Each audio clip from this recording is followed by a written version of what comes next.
Evangelio de Juan capítulo 6. Juan capítulo 6, y puestos en pie, hermanos, vamos a dar lectura a este pasaje del versículo 22 al versículo 33. Juan 6, versículos del 22 al 33. Leamos, hermanos. El día siguiente, la gente que estaba al otro lado del mar vio que no había habido allí más que una sola barca, y que Jesús no había entrado en ella con sus discípulos, sino que éstos se habían ido solos. Pero otras barcas habían arribado de Tiberias, junto al lugar donde habían comido el pan después de haber dado gracias el Señor. Cuando vio pues la gente que Jesús no estaba allí, ni sus discípulos, entraron en las barcas y fueron a Capernaum buscando a Jesús. Y hallándole al otro lado del mar, le dijeron: Rabí, ¿cuándo llegaste acá? Respondió Jesús y les dijo: de cierto os digo, que me buscáis, no porque habéis visto las señales, sino porque comisteis el pan y os saciasteis. Trabajad no por la comida que perece, sino por la comida que a vida eterna permanece, la cual el Hijo del Hombre os dará, porque a éste señaló Dios el Padre. Entonces le dijeron: ¿qué debemos hacer para poner en práctica las obras de Dios? Respondió Jesús y les dijo: esta es la obra de Dios, que creáis en el que Él ha enviado. Le dijeron entonces: ¿qué señal pues haces tú para que veamos y te creamos? ¿Qué obra haces? Nuestros padres comieron el maná en el desierto, como está escrito: pan del cielo les dio a comer. Y Jesús les dijo: de cierto os digo, no os dio Moisés el pan del cielo, mas mi Padre os da el verdadero pan del cielo, porque el pan de Dios es aquel que descendió del cielo y da vida al mundo. Amén. Pueden tomar su lugar, hermanos.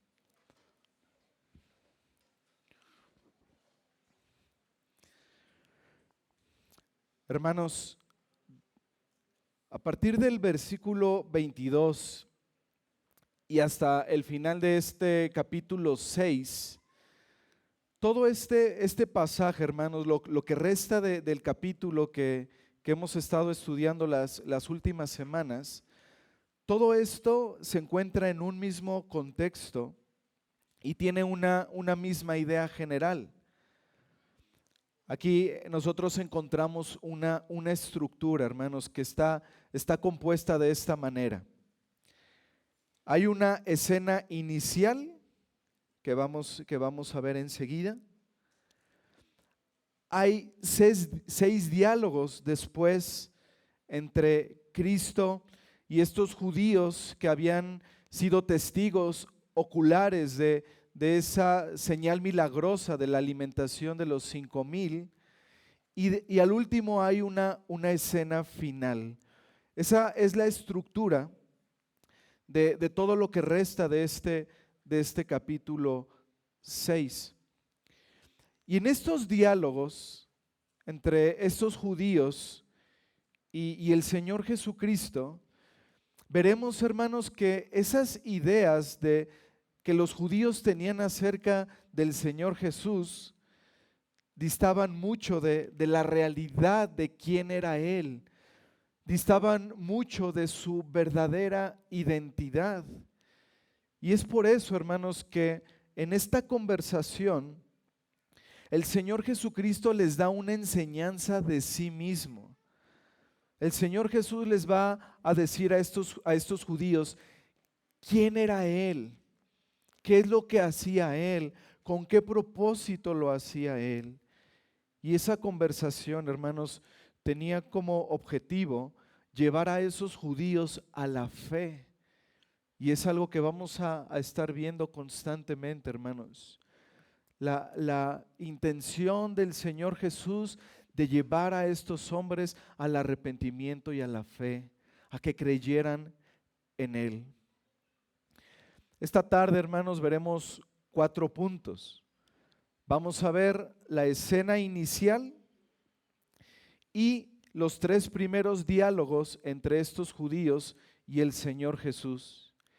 Y en cada diálogo vamos a hacer unas pausas para que podamos ver las aplicaciones que tienen estos textos para nuestras vidas. Así que comencemos viendo brevemente la escena inicial. Perdón hermanos, vi a Lucas y dije Lucas. Juan capítulo 6, versículos del 22 al 24. Vamos a ver la escena inicial. Juan 6, versículos del 22 al 24. Dice: el día siguiente, la gente que estaba al otro lado del mar vio que no había habido allí más que una sola barca, y que Jesús no había entrado en ella con sus discípulos, sino que estos se habían ido solos. Pero otras barcas habían arribado de Tiberias junto al lugar donde habían comido el pan después de haber dado gracias al Señor. Cuando vio pues la gente que Jesús no estaba allí, ni sus discípulos, entraron en las barcas y fueron a Capernaum buscando a Jesús. Aquí vemos, hermanos, que esa multitud continuaba buscando al Señor, continuaba siguiendo al Señor Jesús. Y ahora subiendo a esas barcas, ellos fueron a buscarlo hasta el otro lado del mar.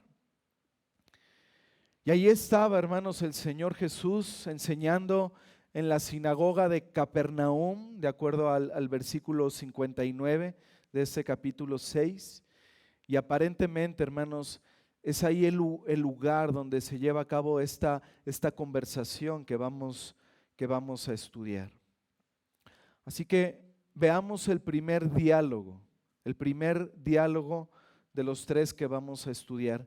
Este primer diálogo lo he titulado La comida que a vida eterna permanece. Juan 6, versículo 25.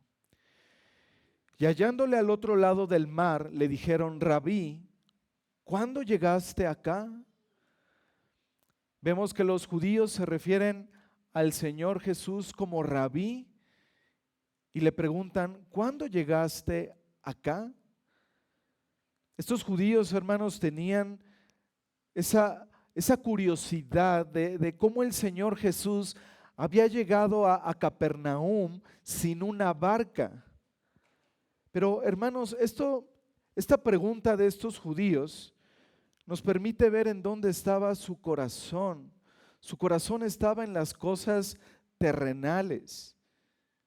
Ellos estaban ahí, hermanos, en la sinagoga, en el lugar de adoración, en medio seguramente de un culto, estando ahí, hermanos, para escuchar la enseñanza de Jesús, de aquel que los había alimentado milagrosamente un día antes. Y en lugar de poder centrarse en esas cosas, de prestar sus oídos para escuchar la enseñanza que Cristo podía darles, ellos estaban más interesados en preguntarle cómo le había hecho para llegar tan rápido ahí. Sus corazones se centraban en lo terrenal, no en lo importante y mucho menos en lo eterno. Pero así, hermanos, como en otras conversaciones, como con Nicodemo, como con la mujer samaritana, el Señor Jesús no quería detenerse en cosas triviales. Así que no les responde directamente la pregunta. En cambio, el Señor Jesucristo se centra en lo que era eternamente importante y le señala que Él conocía las intenciones con las que lo estaban buscando. Dice el versículo 26, respondió Jesús y les dijo, de cierto os digo que me buscáis, no porque habéis visto las señales, sino porque comisteis el pan y os saciasteis. Él sabía, hermanos, perfectamente por qué lo seguía la multitud. ¿Recuerdan, hermanos, ahí en Juan capítulo 2, que nos dice que no había necesidad de que los hombres le dijeran al Señor Jesús quiénes eran los hombres, porque Él conocía el corazón de todos? Y Él sabía que no le seguían porque habían sido testigos de esa señal milagrosa de la multiplicación de los panes y los peces. Y porque habían creído en Él como el Hijo de Dios. Él sabía que no era así. Él sabía que lo buscaban porque querían saciar sus apetitos. Y ahora ellos sabían que había alguien que podía satisfacerlos milagrosamente en cualquier momento. ¿Recuerdan, hermanos? Porque el Señor Jesús obligó a sus discípulos a subir a esa barca para que se fueran y Él poder despedir a la multitud. Porque dice la Escritura que Él sabía que la intención de esa multitud, la intención de esos judíos era hacerlo su rey.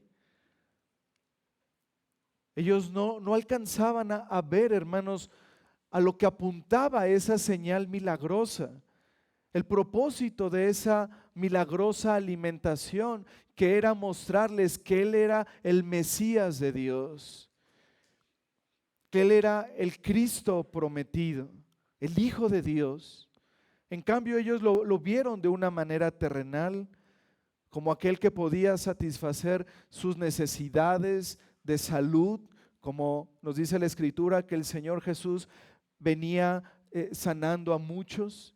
Y ahí es donde la gente empezó a seguirle y después llegaron a ese lugar donde el Señor hace la multiplicación de esos panes y esos pececillos. Y ahora la gente no solamente ve que el Señor puede sanar en cualquier momento sus enfermedades, sino que ahora también ven en Cristo a alguien que puede saciar sus vientres, sus apetitos, y que incluso lo puede hacer de una manera milagrosa. Así que dijeron, este seguramente es aquel profeta que nos va a liberar de la opresión del imperio romano. Sus miradas de estos judíos estaban en lo terrenal, no en lo espiritual, no en lo eterno.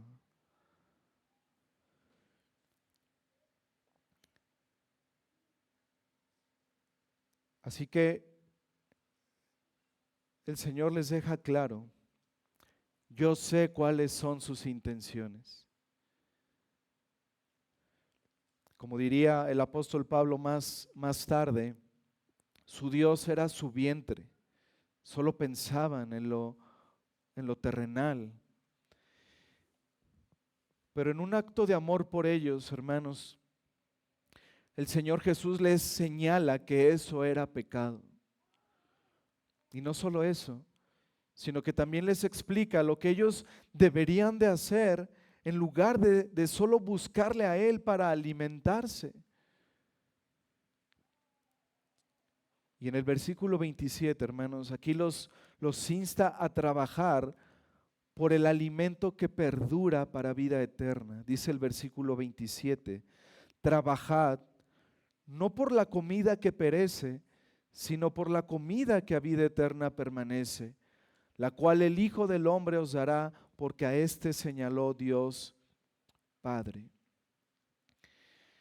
En lugar de solo estar buscando satisfacer sus apetitos corporales y temporales, deberían de estar buscando el alimento que permanece para vida eterna. Ahora bien, hermanos, el resto de la historia, el resto del capítulo 6, nos va a enfatizar que ese alimento, por supuesto, es el Señor Jesús mismo. Él es el verdadero alimento, el verdadero pan de vida. Y Él los llama a creer en Él. El Señor Jesús les dice, trabajen, no por la comida que perece, sino por la comida que a vida eterna permanece. En otras palabras, hay algo que deben hacer con esto que les digo. Es su responsabilidad y su deber buscar ese alimento espiritual. Y para que no pensaran estos judíos que podían hacer esta obra por sí mismos, y por supuesto que así lo pensaron, el Señor Jesús añade rápidamente, versículo 27, dice, la cual el Hijo del Hombre os dará. Y aquí encontramos, hermanos, el dilema, la antinomia que se encuentra en toda la Escritura. La soberanía de Dios y la responsabilidad del hombre. Los hombres tienen el deber de buscar a Cristo y sin embargo no depende de sí mismos, sino de Cristo. A los hombres se les ordena hacer lo que por sí mismos no pueden hacer. ¿Con qué fin? Con el fin de que busquen la salvación únicamente en Dios. Y ese trabajo al que el Señor les llama no era una obra que les hiciera merecedores de la salvación, por supuesto, porque la salvación es un regalo que el Señor da totalmente por gracia. Es lo que Pablo enseña en Efesios 2, 8 y 9.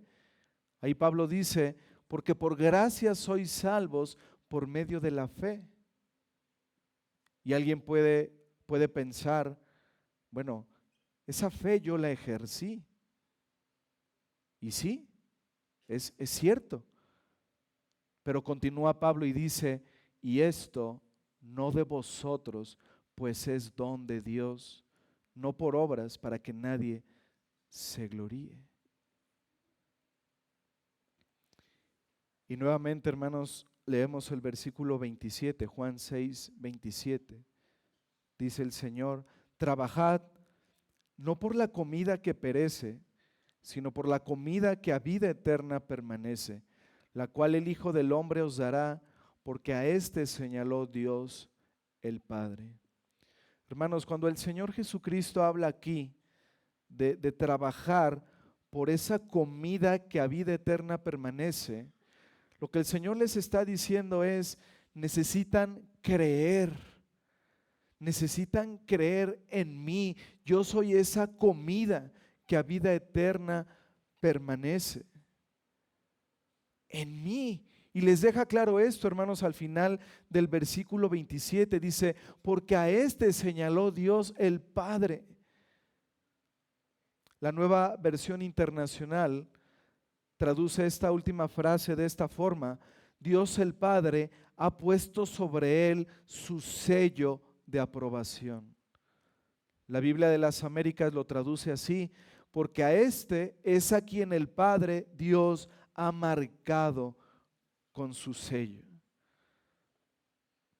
El Señor Jesús les dice, busquen no el alimento que perece, busquen el alimento espiritual en mí. Yo soy el pan de vida.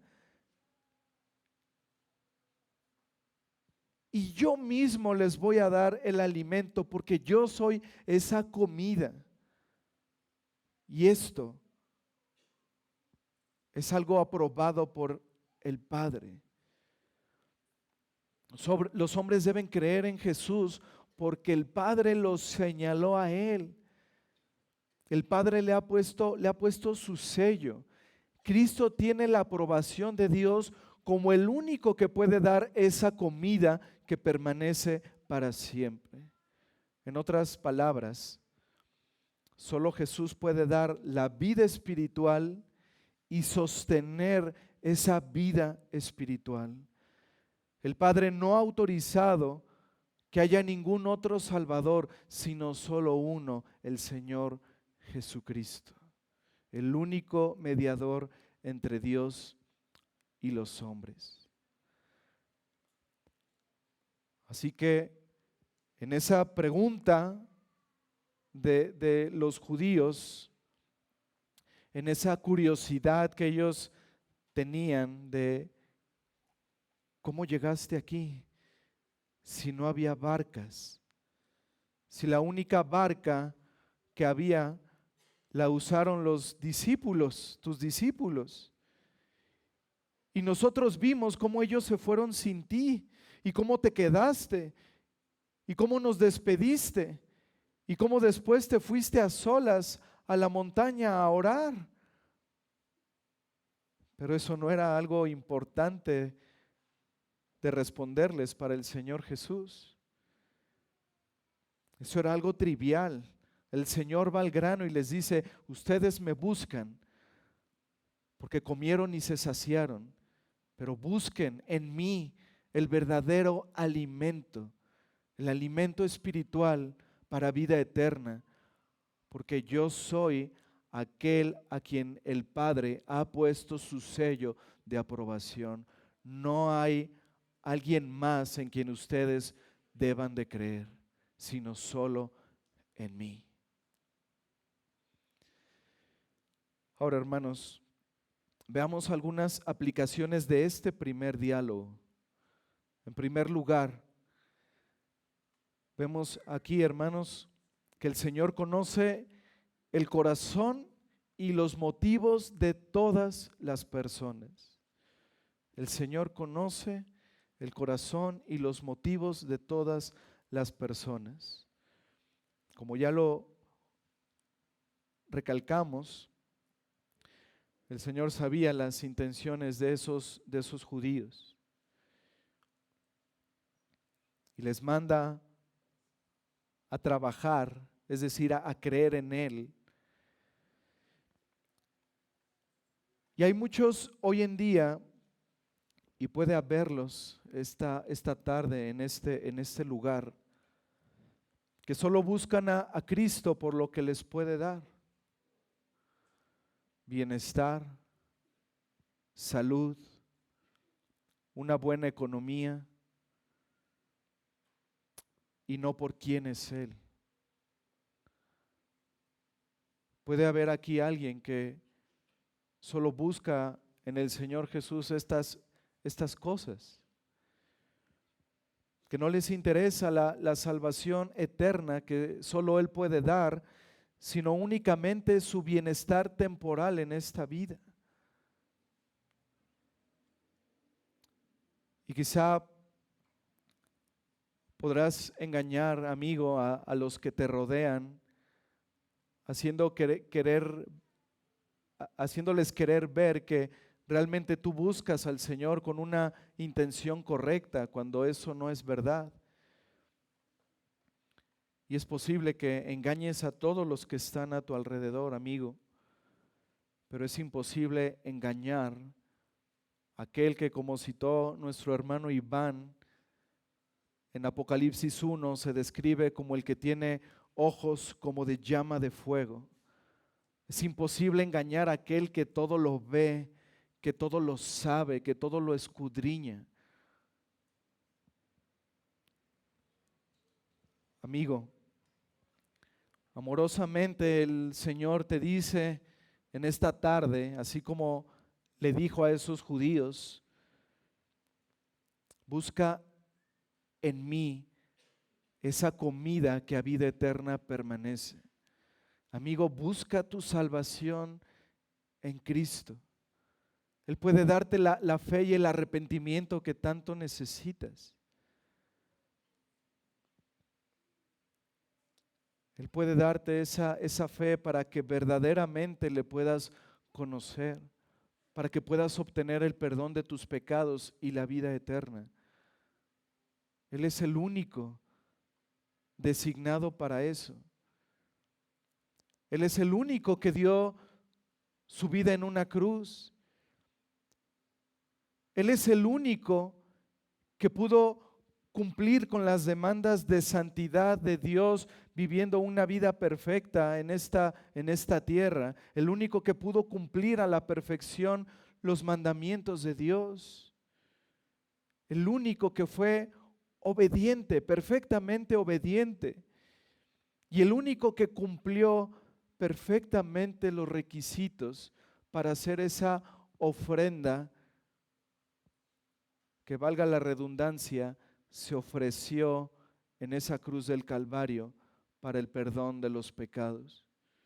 Él es el único que puede salvarte, el único que puede darte vida.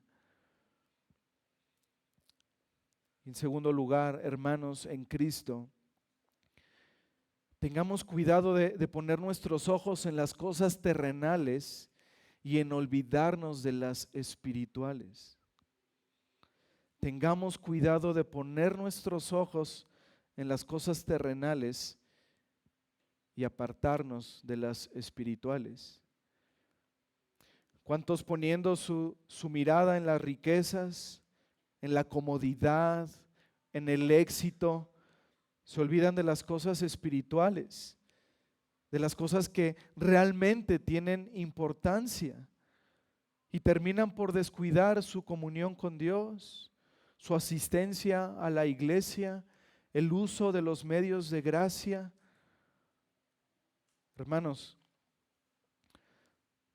todos nosotros, y particularmente los varones, todos nosotros debemos trabajar y proveer para las necesidades de nuestra familia. Debemos cuidar de eso y al mismo tiempo contribuir con nuestras ofrendas para el avance del reino de Cristo. Pero hermanos, no vivamos para la comida que perece. No vivamos para las cosas de este mundo. No debemos vivir, hermanos, para hacer riquezas en este mundo.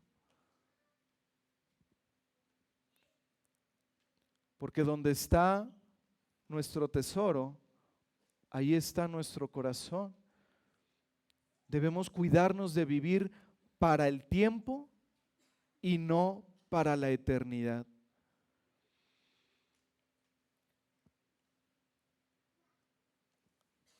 ¿Cuántos, dice la Escritura, se han apartado de la fe por el amor a las riquezas, que es el mayor de todos los males?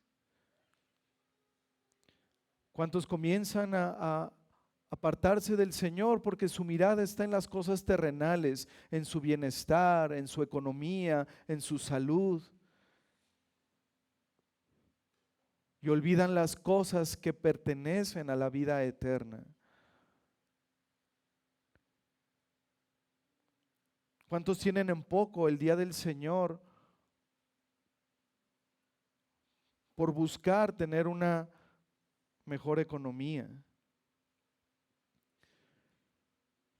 ¿Cuántos descuidan su devocional personal y familiar por estar buscando las cosas de este mundo, el entretenimiento, la comodidad?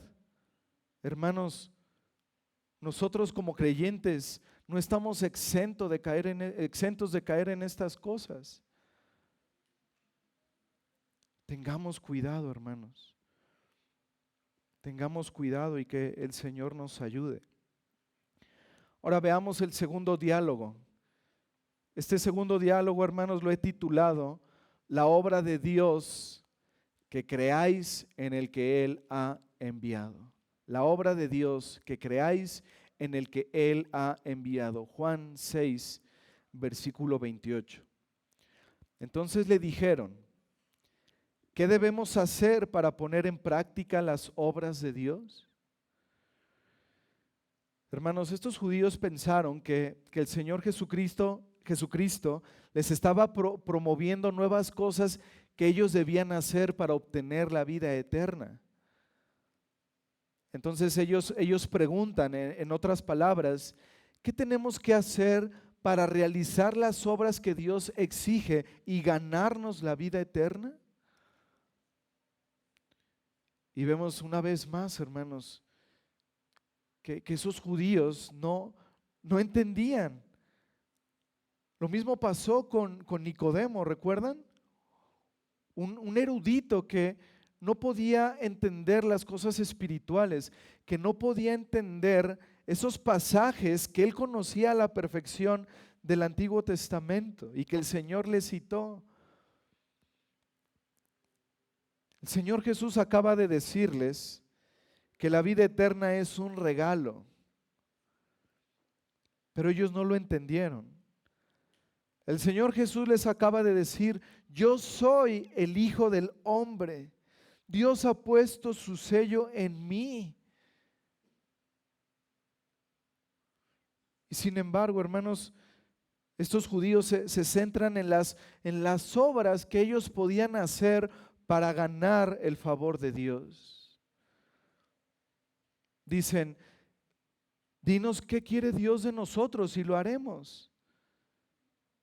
Era tan grande su orgullo, hermanos, que incluso pensaban que ellos estaban capacitados para cualquier cosa que Dios les pudiera pedir. Dinos, ¿qué hacemos para poner en práctica las obras de Dios?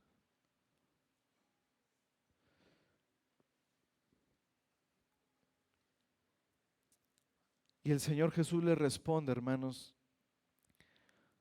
para corregir su error de pensar que por sus méritos ellos podían ganar la salvación.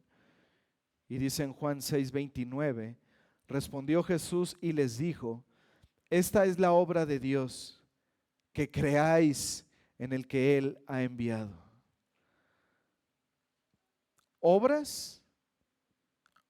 Están preguntando qué obras tienen que hacer. Esta es la obra que tienen que hacer: que crean en el que Él ha enviado. El Señor Jesús les está llamando a que depositen su fe en Él. Nuevamente, hermanos, vemos las intenciones del Señor Jesús con esos judíos. Él quería llevarlos a la fe.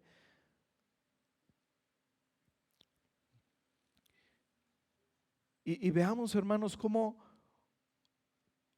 la fe es algo que deben hacer.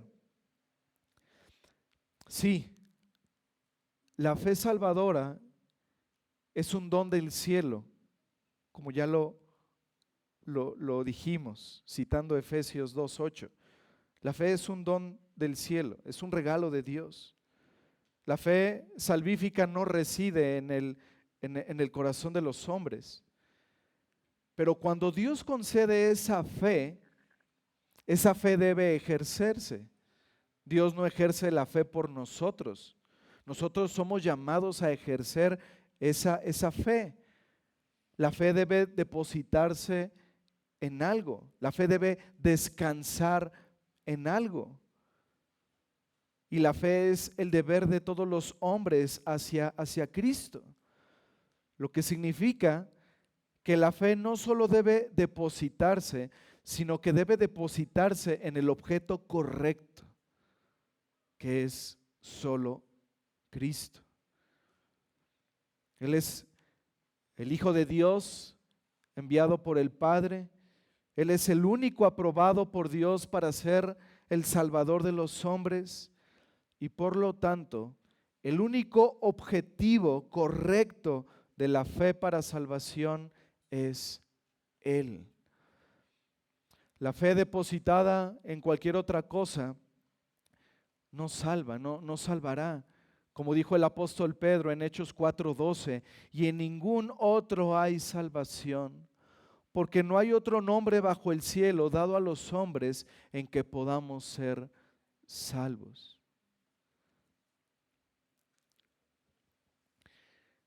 Aplicación de este segundo diálogo: cree en Cristo. Cree en el que Dios ha enviado. Si no eres cristiano, debes entregarte a la misericordia de Dios. Debes clamar a Dios que tenga misericordia de ti, que te dé esa vida espiritual, porque no la posees por ti mismo, porque tú no tienes la capacidad de creer, porque tú estás muerto en tus delitos y pecados, estás muerto espiritualmente y no puedes hacer nada por ti mismo para salvarte. Por eso, amigo, que no eres cristiano, entrégate a la misericordia de Cristo. Ruégale al Señor que te salve, que te dé el don del arrepentimiento y de la fe para creer en aquel único que puede salvarte, en aquel único que puede perdonar tus pecados y darte la vida eterna. Amigo, yo sé que quizá incluso en este mismo momento estés pensando en muchas cosas y quizá incluso hasta te estén distrayendo esas cosas, esas preocupaciones, esas necesidades que tienes. Pero déjame decirte algo, amigo. Tu necesidad más grande no es una necesidad de salud, no es una necesidad económica, no es una necesidad material ni física. Tu necesidad más grande, amigo, es el perdón de tus pecados. Tu necesidad más grande, amigo, es reconciliarte con Dios porque Él está enemistado contigo. Porque por naturaleza el hombre nace separado de Dios. Hay una brecha de separación que solo Cristo puede unir. Solo Cristo puede traer la reconciliación entre Dios y el hombre. Y esa es tu mayor necesidad, amigo. Los judíos pensaban que su mayor necesidad era estar saciados, era tener el alimento seguro en lo que podía hacer el Señor Jesús. Y el Señor Jesús les está diciendo estas cosas. Ustedes tienen una necesidad mayor y es espiritual. Y yo soy ese alimento espiritual que ustedes necesitan. Soy ese alimento que puede saciar la mayor necesidad del hombre, que puede darles salvación eterna. Ahora, hermanos, esa palabra creáis del versículo 29 es un verbo que está en presente continuo, lo cual nos indica que lo que Jesús exige es una fe continua. La clase de fe que Él exige aquí, hermanos, es una vida de fe. Miren, hermanos, es muy común que en las iglesias de hoy en día los profesantes crean que la fe es un poder que tienen en sí mismos, que es una obra que ellos pueden hacer por su propia voluntad. Y más adelante el Señor Jesús en 2 ocasiones les va a dejar claro que únicamente pueden venir a Él aquellos que Dios arrastre hacia Él. El hombre no puede hacer nada por sí mismo. Y anteriormente el apóstol Juan en el capítulo 1, en el versículo 14, deja muy claro que una persona se convierte en hijo de Dios no por voluntad de carne, ni de hombre, ni de sangre, sino únicamente por voluntad de Dios. Pero además de esto, mucha gente piensa que la fe es un ejercicio de una sola vez y que eso te garantiza la vida eterna. Las iglesias, hermanos, en nuestro país están llenas de personas profesantes que en algún momento hicieron una oración de fe, la famosa oración del pecador, o que subieron al altar, o que fueron bautizados involuntariamente, y sin embargo sus vidas reflejan que nunca han nacido de nuevo.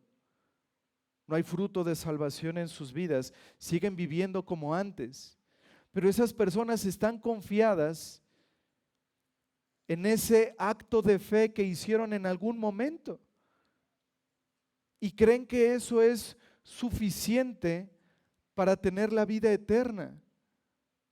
Hermanos, cuando el Señor Jesús dice aquí en el versículo 29 que creáis en el que Él ha enviado, está diciendo para que crean constantemente.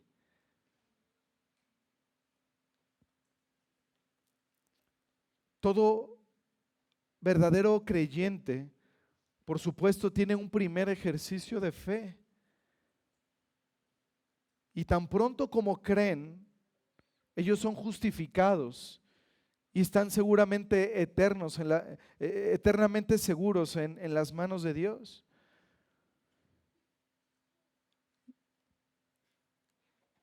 Pero esa fe salvadora que se depositó inicialmente en Cristo va a continuar confiando siempre en Él.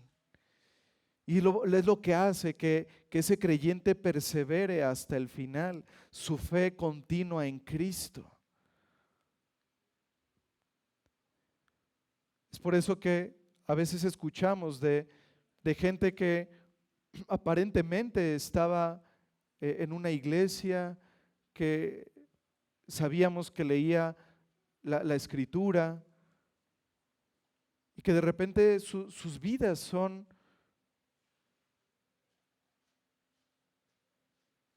un libertinaje, que sus vidas están completamente apartadas del Señor. O gente que vemos en la iglesia y de repente viene una prueba o vienen problemas y de repente ya se olvidan del Señor. Eso es porque esa fe que ellos depositaron en un principio en Cristo no fue una fe salvífica. Porque si hubiera sido una fe salvífica, esa fe hubiera perseverado y se hubiera manifestado constantemente en sus vidas. Cuando un verdadero creyente ha puesto toda su confianza en Cristo de una manera genuina, viene la prueba, viene la enfermedad, viene la muerte de un ser querido, viene la escasez, y Cristo siempre va a ser su sostén. Su fe salvífica siempre va a estar puesta en Él. Y ese creyente va a perseverar, pase lo que pase.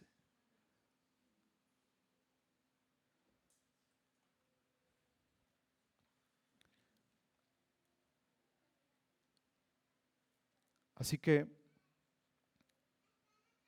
si tú has depositado tus esperanzas en el cielo, porque una vez creíste,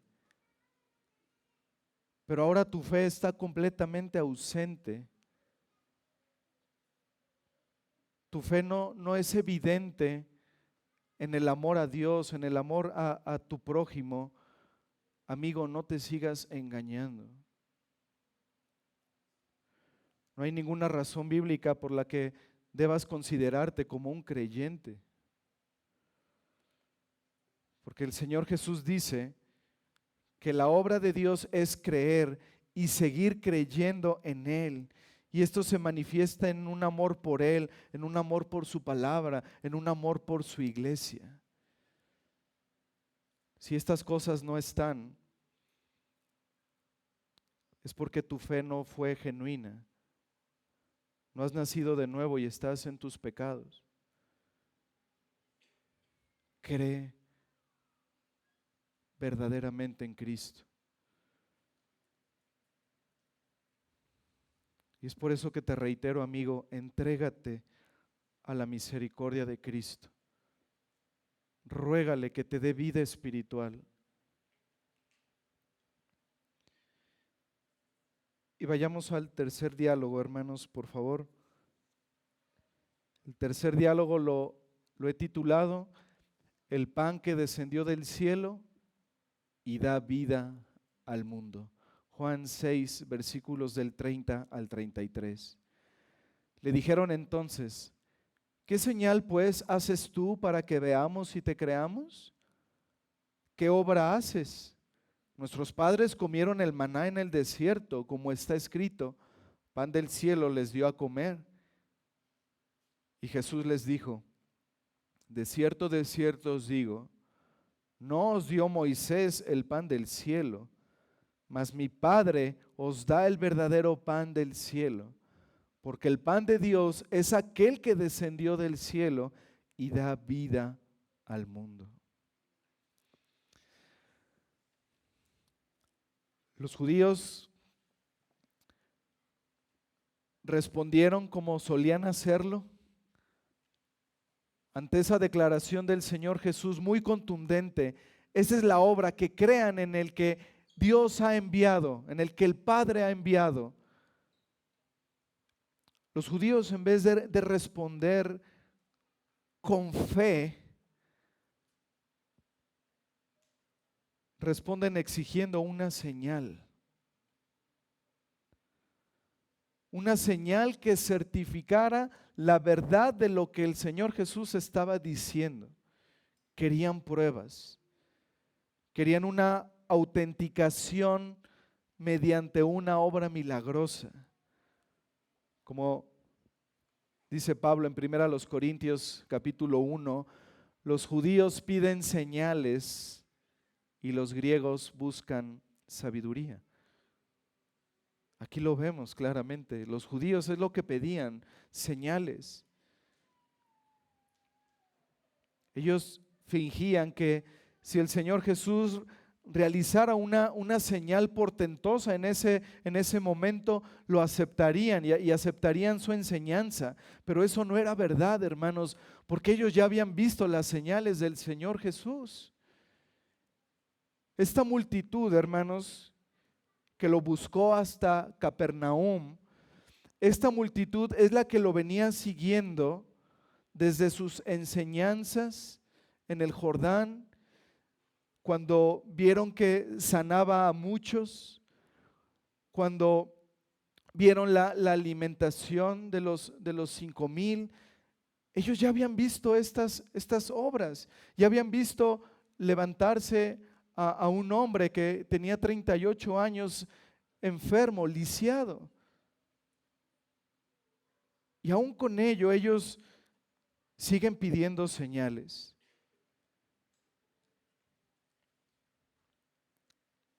Cristo ya había hecho muchas señales y ellos se negaban a creer en Él. Y es por eso, hermanos, que hoy en día no necesitamos milagros en el mundo para que la gente crea. Lo que se necesita es la predicación del Evangelio, la predicación acompañada del Espíritu Santo para que dé vida a los oyentes. Eso es lo que se necesita. Eso es lo que el Señor nos ha encomendado. No hay otra manera, no hay otro mensaje. A Dios le agradó salvar a los hombres a través de la locura de la predicación, usando vasos de barro para llevar su evangelio. Y hermanos, esta petición de los judíos realmente era una ofensa. Y esto está claro ahí en el versículo 31. Era una provocación que se basó en comparar la provisión de pan de Jesús que había hecho un día antes con lo que había hecho Moisés en el desierto. ¿Por qué no había sido suficiente, hermanos, esa obra del Señor Jesús para que ellos creyeran? Porque no había sido suficiente alimentar a más de 20,000 personas con solo 5 panes y 2 pececillos.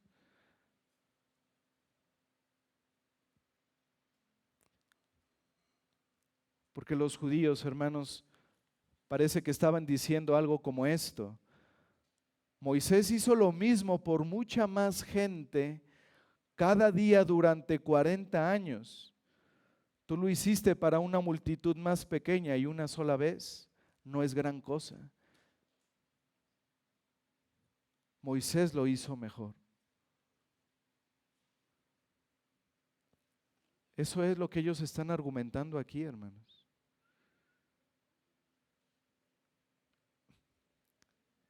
Así que quizá pensaban, si Jesús es realmente el profeta del que profetizó Moisés en el libro de Deuteronomio, ¿cómo vendría como Moisés? Él necesitaba hacer una obra más grande que lo que había hecho Moisés para que ellos pudieran reconocerle como el profeta de Dios. Y nuevamente, hermanos, el Señor Jesús pacientemente y con mucho amor corrige los errores de estos judíos. Y lo primero que hace es declararles solemnemente: de cierto os digo. Amén, amén significa: pongan atención a lo que les voy a decir. No os dio Moisés el pan del cielo. Esa es la primera corrección. Porque los judíos, hermanos, estaban citando ahí, cuando hablan de Moisés, estaban citando algunos pasajes del Antiguo Testamento, en Éxodo, en Nehemías, 2 pasajes de los Salmos. Pero, hermanos, en cada uno de esos pasajes que citan esos judíos, en esos pasajes, claramente, hermanos, la entrega del pan no se atribuye a Moisés, sino a Dios. Moisés no proveyó el maná. Fue Dios quien hizo llover ese pan del cielo. Así que el primer error de esos judíos es que ellos ni siquiera conocían correctamente las Escrituras. Y segundo, y peor, esto significa que los judíos estaban dando demasiada gloria a Moisés, una gloria que solo le pertenece al Señor. Estaban atribuyendo cosas a Moisés que él no hizo, que solo Dios puede hacer. Y esto le lleva al Señor Jesús a decir que el Padre les estaba dando el verdadero pan del cielo, versículo 32. Y Jesús les dijo: de cierto os digo, no os dio Moisés el pan del cielo, mas mi Padre os da el verdadero pan del cielo. Hermanos, verdaderamente el Padre estaba realizando una obra mayor que la de Moisés. Les estaba dando el verdadero pan, el pan eterno, el pan espiritual, el pan que podía darles el perdón de sus pecados y la vida eterna. Eso era mucho más glorioso que lo que ellos decían que Moisés había hecho. El Padre estaba obrando en ese mismo momento en Jesucristo, dándoles no el maná físico y temporal, sino el verdadero pan espiritual y eterno. Cristo es el verdadero pan de vida, el pan del cielo, el pan de Dios. Si estos judíos hubieran tenido hambre espiritual, ellos podían haber comido en ese mismo momento del pan de vida y lo iban a estar comiendo por toda la eternidad. Cristo es el verdadero maná.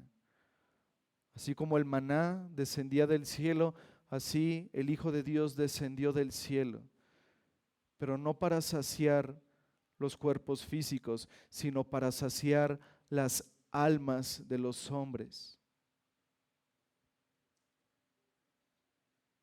Él es el verdadero alimento espiritual, dice el versículo 33, porque el pan de Dios es aquel que descendió del cielo y da vida al mundo.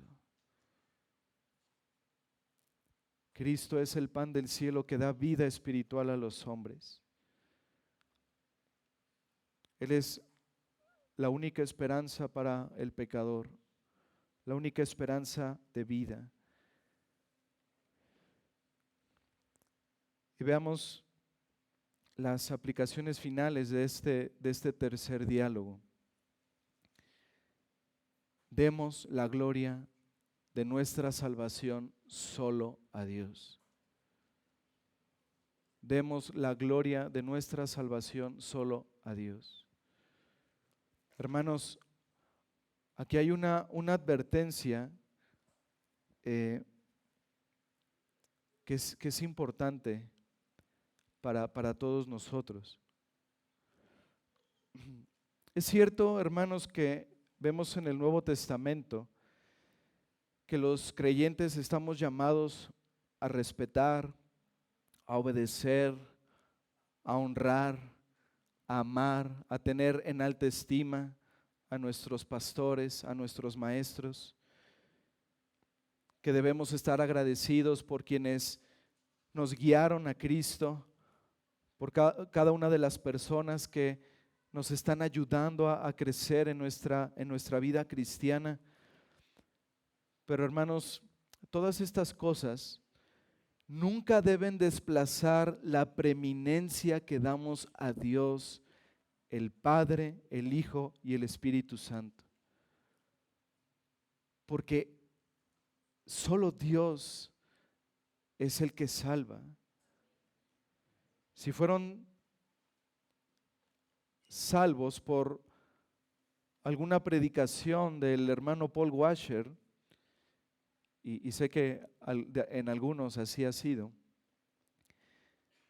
estén agradecidos con Dios por ello, pero no piensen en ningún momento que el hermano Paul Washer tenía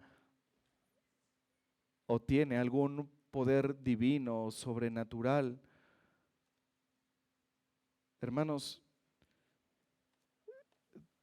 como dijo Calvino, nuestros corazones son fábricas de ídolos y con mucha facilidad tendemos a ser ídolos a los hombres.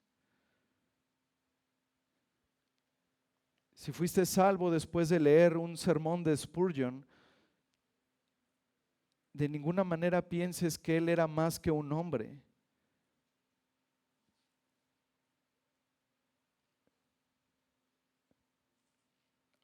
A veces es muy evidente esto, hermanos. Muere un hermano, un buen predicador, y se publican como cosas como si realmente hubiéramos conocido a ese hombre, como si hubiéramos conocido su vida, su familia, su testimonio. No quiero decir que esté mal eso, hermanos, pero muchas veces ahí se ve y yo me pregunto, ¿realmente esos que ponen esas publicaciones habrán escuchado un sermón completo de ellos? ¿Habrán leído un libro completo de ellos? Pero nuestra tendencia es eso, a buscar idolatrar a las personas, atribuirles cosas que únicamente, hermanos, Dios puede hacer. Hermanos, toda la gloria de nuestra salvación es solo para el Señor, no es para ningún hombre. Los judíos estaban atribuyéndole gloria a Moisés, teniendo enfrente a aquel que es digno de toda la honra y la alabanza y la gloria y el poder para siempre. tengamos cuidado, hermanos, de caer en esas cosas. Nunca le den la gloria a alguien que solo le pertenece a Cristo. Solo Cristo es el pan de vida. Solo Él es el alimento que da vida a los hombres. Así que no opaquemos nuestro emblema como Iglesia Reformada, Solideo Gloria, atribuyendo el poder de salvar a alguien más que a nuestro Señor Jesucristo. Cuidémonos de eso, hermanos. En Cristo tenemos a nuestro único y suficiente Salvador, al pan de vida, aquel en quien hemos comido, bebido y no tendremos hambre ni sed jamás. Solo a Cristo la gloria, hermanos. No a nosotros, oh Jehová, no a nosotros, sino a tu nombre da gloria por tu misericordia, por tu verdad. Demos gracias a Dios, hermanos, por el pan de vida que nos salvó de nuestra vana manera de vivir. Amén. Oremos, hermanos.